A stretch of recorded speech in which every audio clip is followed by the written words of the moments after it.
வந்துட்டு நான் எப்போ பிறந்தேன், எங்கே பிறந்தேன், தாய் தந்தை யார், என்ன எல்லாம் அதில் உள்ள இருக்கு. அதுக்கப்புறம் தக்கலை அரசு முஸ்லீம் ஆரம்ப பாடசாலை கல்வி வாய்ந்தேன். தக்கலை அரசு மேல் பள்ளியில் தான் படித்தேன். நம்ம நண்பர் எம்எல்ஏ அவர்கள்ட்ட, அவர் வேற கிளாஸ், நான் வேற கிளாஸ், ஆனாலும் ஒரே ஸ்கூல் தான். அப்போ எல்லாம் ஒரே விளையாட்டு தான். முத கல்வி மாவட்டத்தில் கப்பு வாங்கி வச்சே நாங்கள் தான். தக்கலை கல்வி மாவட்டத்துக்கு ஹாக்கியில் கப்பு வாங்கி வச்சே நாங்கள் தான். அப்பவுமே கவிதை எல்லாம் எழுத தொடங்கிட்டேன் 10ஆம் வகுப்புல. அதுக்கப்புறம் ஏன்னா இங்கிலீஷு கொஞ்சம் ரொம்ப வீக், அதனால பியூசியில் வந்து கோட்டை அடித்தேன். பியூசியில் வந்து கோட்டை அடிச்சுக்கிட்டு அப்புறம் செப்டம்பரில் எழுதி பாஸ் ஆகிட்டேன். அதுக்கப்புறம் இனி 6 மாதத்தை என்ன செய்யன்னு சொல்லிக்கிட்டு நாங்கள் எல்லாம் ஹிந்தி படிக்க போனோம். நான் அந்த சாஜுதீன், அந்த இரும்பு கடை போட்டிருப்பான் ஒரு ரொம்ப சோத்த பையன் பஷீர், எல்லாம் சேர்ந்து ஹிந்தி படிக்க போனோம். ஹிந்தி படிக்கல, டீச்சர் கொஞ்சம் நல்லா இருப்பாங்க. அல்ல ஹிந்தி படிக்க போனேன். அங்கே வச்சு நம்ம துளசி கிளினிக், அவர் அசோக்குமாருக்கு தாய் மாமன் நம்ம ராய் அவர்களை சந்தித்தேன். அவ அண்ணன் ஜெயக்குமார் மலையாள படத்து ஹீரோவை நடிச்சிட்டு இருந்தான். இவர் நல்ல ஸ்டைலா இருப்பாரு, தமிழ் படத்துல தமிழ் நாடகங்கள் நடிச்சிட்டு இருந்தாரு. அப்போ வருஷம் சிவராத்திரிக்கு இங்க நாடகம் போடுவோம் நம்ம இதுல கேரளபுரம் சிவன் கோயில்ல. அப்போ அவன் நடிக்க நாடகத்தில் என்னையும் சேர்த்துக்கிட்டான் வில்லான் ரோனில். அது மலையாளம், எனக்கு தமிழ். அது மலையாள வார்த்தையை எழுதி வச்சுட்டு நான் குட்டப்பன் சம்சாரிக்கணும், நாங்களை சதைச்சு புள்ளியும் நீங்களை கொல்லும் அப்படி இப்படின்னு எனக்கு அதுக்குள்ள இது தெரியாது, அப்படியே பேசிட்டேன். ஆனால் அந்த டைலாக் மக்களுக்கு ரொம்ப பிடிச்சி போச்சு. பஞ்சு டைலாக் மாதிரி. நான் போகும் வரும்போது பூரா அங்கே குளிக்க போகும் பூரா இதை சொல்லி கமெண்ட் அடிக்க. அப்போ நான் நினைச்சேன், ஊடகங்களில் சிறந்தது நாடகம் தான். ஆயிரக்கணக்கான மக்கள் ஒரே நேரத்தில் பார்க்க முடியும். கதைன்னா நம்ம நண்பன் பாலச்சந்தர் சொல்ல மாதிரி ஒரு ஆள் தான் படிக்க முடியும். இது ஒரே நேரத்தில் பார்க்க முடியும். ஒரே நேரத்தில் மோசமாக இருந்தால் கூக்குழி விழுப்பான், நல்லா இருந்தால் கை தட்டுவான். ஆக அந்த பாராட்டை நேரடியாக பெற முடியும். அப்போ நம்ம சமுதாய கருத்துக்களை சொல்லணும்னா நாடகம் தான் பெஸ்ட்னு சொல்லி அடுத்த வருஷமே எங்கள் சமுதாயத்தில் நாடகம் போட்டேன், இஸ்லாமிய சமுதாயத்தில். ஏன்னா எங்கள் நாடக இதில் 50 வருஷத்துக்கு முன்ன யாருமே பொம்பளைகளை படிக்க அனுப்ப மாட்டாங்க. அதனால பெண்கள் கல்வி முக்கியம்னு சொல்லிட்டு அடுத்த வருஷமே இன்ப வாழ்வுன்னு நாடகம் போட்டேன். ஊர்ல ரொம்ப எதிர்ப்பு தான். ஆனா இந்த நாடகத்தை பார்த்த உடனே, அப்ப சினிமா ஒண்ணு அவங்க பார்க்க மாட்டாங்க, அவ்வளவு சரண்டர் ஆயிட்டாங்க. என்னடா திடீர்னு பங்களா வருது, இல்ல அங்க வருது, இங்க தோட்டம் வருது, துறவு வருது, செட்டிங்ஸ், இதெல்லாம் பார்த்த உடனே இல்லாத ஆகிட்டா. அதுக்கப்புறம் அடுத்தது நாடகம் போட்டேன் ஆரணிலம். இப்படி அதுக்கெல்லாம் எனது நண்பர்கள் சமது மலுக்கு இப்படி எல்லாம் ரொம்ப சப்போர்ட் பண்ணாங்க. அதுக்கப்புறம் காலேஜ் மார்த்தாண்டம் காலேஜுக்கு போனோம். நானும் ஈஷாவும் தான் போவோம். ஈஷா அங்கேயும் நாடகம் போட்டோம். அது எல்லாத்துலேயும் எனக்கு தவப்பனாராட்டி ஈஷா தான் நடிப்பான்.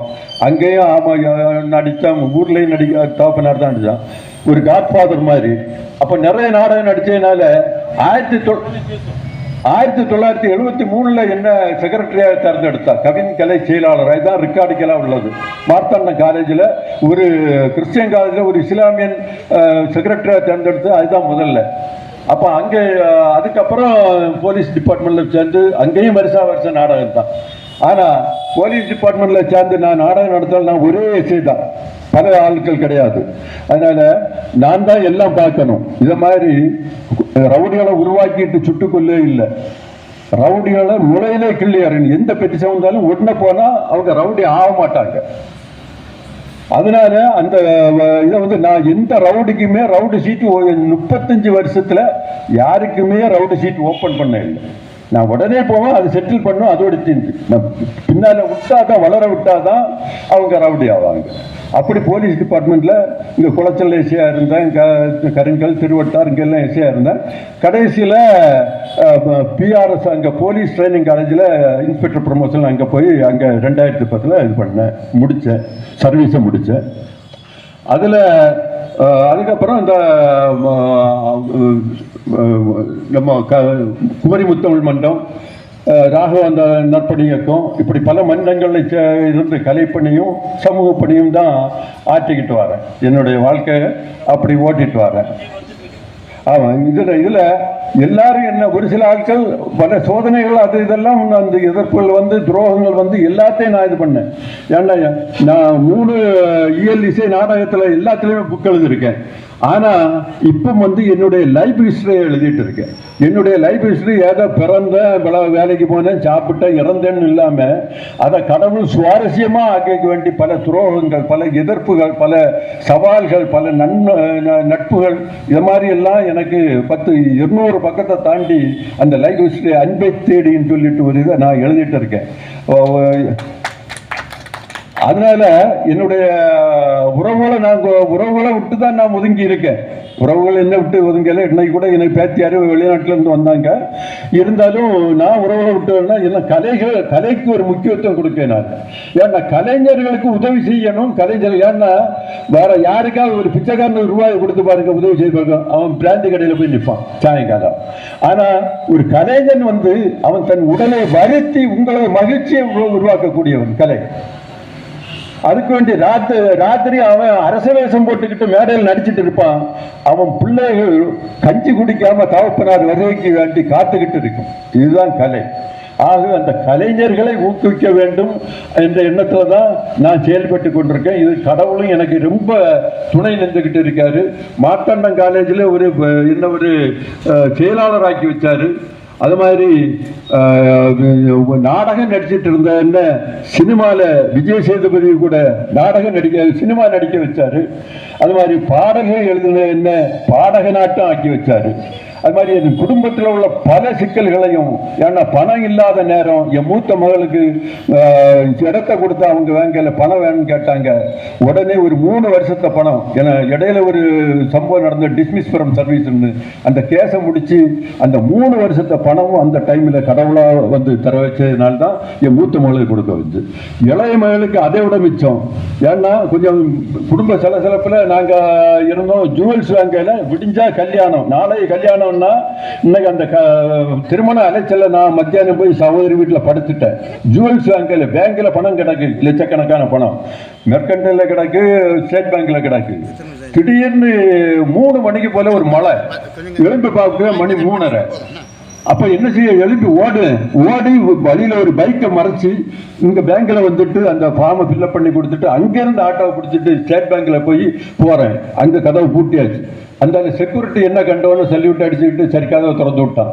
அப்ப அங்கேயும் போய் எடுத்துக்கிட்டு அடுத்தவனுக்கு கதவை திறக்கல, நாளைக்கு வாரிங்க சார் சொன்னான்.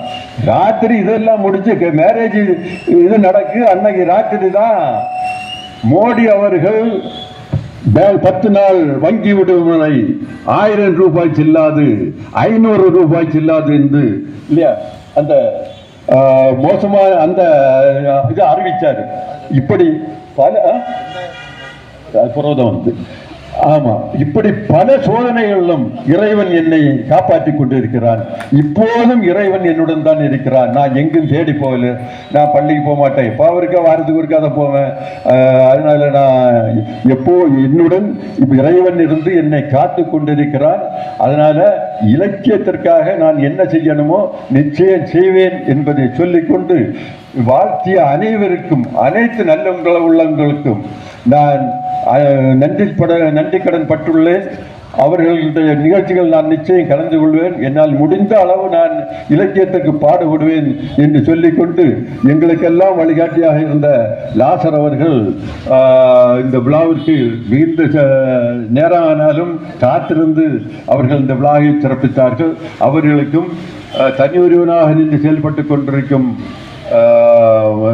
சிவனி சதீஷ் அவர்களுக்கும் நான் மீண்டும் வந்த அனைவருக்கும், இதுவரை காத்திருந்து இந்த எங்களுடைய நிகழ்ச்சியை சிறப்பித்த அனைவருக்கும் நன்றி சொல்லிக் கொள்கிறேன். அடுத்ததாக இந்த இலக்கியவாதிகளுக்கு, அதாவது சாதனை படைத்தவர்களுக்கு பரிசு வழங்கும் விழா நடைபெறும். ஏனென்றால் இவர்களெல்லாம் சாதனை படைத்தவர்கள். செல்வி மலர்வதி அவர்கள் சாகித்ய அகாடமி பரிசு வாங்கிய கையால் அண்டி உடைக்க போக மாட்டேன் என்று அடம் பிடித்து அவர்கள் எழுதி கொண்டிருக்கிறார்கள். அவர்களுக்காக இந்த பணப்பரிசை வழங்குகிறேன்.